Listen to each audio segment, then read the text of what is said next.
ধর্মেন্দ্র শেষকৃত্যে কেঁদে ফেললেন সানি। শ্রদ্ধা জানাতে দুহাত জোর করলেন আবেগতাড়িত হেমা। শ্বাসকষ্টের চিকিৎসার পর সম্প্রতি ব্রিজ ক্যান্ডি হাসপাতাল থেকে ছাড়া দেওয়া হয় ধর্মেন্দ্রকে।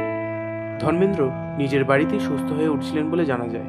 তবে সূত্রের খবর অনুযায়ী বৃহস্পতিবার সকালে তাঁর অবস্থার অবনতি হয়, যার ফলে জরুরি চিকিৎসার প্রয়োজন হয়ে পড়ে। প্রয়াত ধর্মেন্দ্র 90 ছোঁয়া আর হল না কিংবদন্তি অভিনেতা। 89 বছরের শেষ নিঃশ্বাস ত্যাগ বলিউড হিম্যান অভিনেতা। আচমকা এই খবরে চলচ্চিত্র জগতে নেমেছে শোকের ছায়া। কিংবদন্তি অভিনেতার মৃত্যুতে শোকাহত পরিবার থেকে সতীর্থরা। খবর প্রকাশ্যে আসতেই প্রথমে মুম্বাইয়ের পবনহংস শ্মশানে পৌঁছান অমিতাভ বচ্চন এবং আমির খান। প্রিয় তারকা শেষ দর্শন পেতে ভিড় জমতে শুরু করে সেখানে। বলিউডের অন্যতম সেরা কিংবদন্তিকে বিদায় জানাতে একত্রিত হন ইন্ডাস্ট্রির সবাই। শ্বাসকষ্টের চিকিৎসার পর সম্প্রতি ব্রিজ ক্যান্ডি হাসপাতাল থেকে ছেড়ে দেওয়া হয়েছিল ধর্মেন্দ্রকে। ধর্মেন্দ্র নিজের বাড়িতেই সুস্থ হয়ে উঠছিলেন বলেই জানা যায়। বৃহস্পতিবার সকালে তাঁর অবস্থার অবনতি হয়, যার ফলে জরুরি চিকিৎসার প্রয়োজন হয়ে পড়ে। বর্ষীয়ান অভিনেতার মৃত্যুতে শোক প্রকাশ করেছেন প্রধানমন্ত্রী নরেন্দ্র মোদী থেকে রাষ্ট্রপতি দ্রৌপদী মুর্মু, পশ্চিমবঙ্গের মুখ্যমন্ত্রী মমতা বন্দ্যোপাধ্যায়। ধর্মেন্দ্রকে শ্রদ্ধা জানিয়ে নরেন্দ্র মোদী এক্স হ্যান্ডেলে তাঁর পোস্টে লেখেন, ধর্মেন্দ্রজির প্রয়াণ ভারতীয় সিনেমার এক যুগের সমাপ্তি।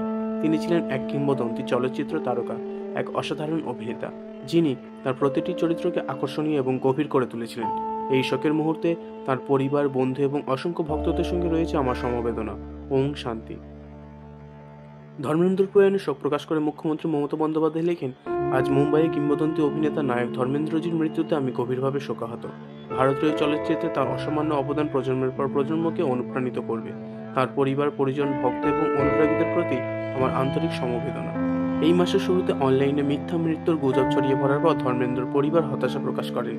পুত্র সানি দেওয়াল, কন্যা এসা দেওয়াল জনসাধারণকে যাচাই না করা খবর না ছড়ানোর জন্য অনুরোধ করেছিলেন। সেই সময় হিন্দি সিনেমার সবচেয়ে আইকনিক এবং প্রিয় তারকাদের একজন ধর্মেন্দ্র শোলে, চুপকে চুপকে, ড্রিম গার্ল, ধরমবীর, মেরা গাঁও মেরা দেশের মতো অবিস্মরণীয় ছবিতে অভিনয়ের জন্য স্মরণীয় হয়ে থাকবেন। সোমবার দুপুরে মুম্বাইয়ের ভিলেপার্লে শ্মশানে আচমকাই বাড়ানো হয় নিরাপত্তা। হেমা মালিনী, সানি দেওয়াল, ববি দেওয়াল, এসা দেওয়াল সহ শ্মশানে পৌঁছান অমিতাভ বচ্চন, অভিষেক বচ্চন, আমির খানের মতো তারকারাও। যদিও দেওয়াল পরিবারের তরফে ধর্মেন্দ্রকে নিয়ে কোনো বিবৃতি এখন পর্যন্ত প্রকাশ করা হয়নি।